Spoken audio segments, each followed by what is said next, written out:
Most Praktica cameras are really average at best when you compare them to other SLRs from around the time they were made, but that shouldn't stop you from buying one because considering where they were made, they're a real feat of engineering.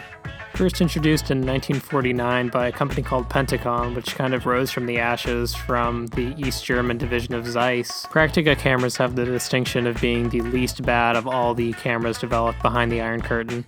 Praktica's Russian counterpart in particular, called Zenit, created some of the worst cameras I've ever used in my life.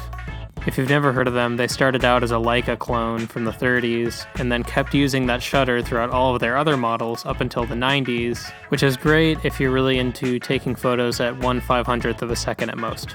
Praktica, on the other hand, was very, very different. Even under a communist system, the company managed to introduce one of the first computerized cameras in 1978. From there, the company moved on to introduce an automatic exposure mode, which we would know as an aperture priority setting today.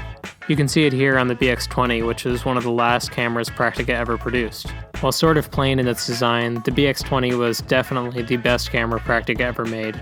Sporting an electronically timed shutter system and a modern bayonet-style lens attachment mount, the BX20's best feature is its dependability. So far, it's the only East German or Russian or any kind of Soviet camera that has not broken down on me after like a month of usage. Even the best Zenit money could buy ended up with this ridiculous shutter issue after like 2 weeks. Pictures from the BX20 are about what you'd expect from any old Japanese-style camera. They're just average, they're good, they're consistent, and the camera never breaks down on you. The only real issue with the BX20 is lens selection. Because Praktica opted for a more modern bayonet system, the only options for lenses you really have are the just meh kit lenses and then some ridiculously expensive Zeiss selections. With the Russian cameras or even older Prakticas, he used an M42 mount, which is just a screw.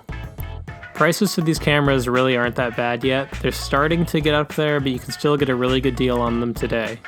I got mine for about $100, but that came with a lot of extra goodies like this genuine Praktica winder and this tripod and this really, really strange smelling carrying case. You could expect to find one of these for like $40 though, just by themselves with maybe just the kit lens.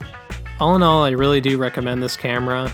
It's not only dependable, but it's very interesting as well. The story of Praktica is fascinating. It's hard to believe that this tiny little German manufacturer was able to buck the trend of awful Soviet and East German products and create something that could almost kind of compete with Japanese cameras.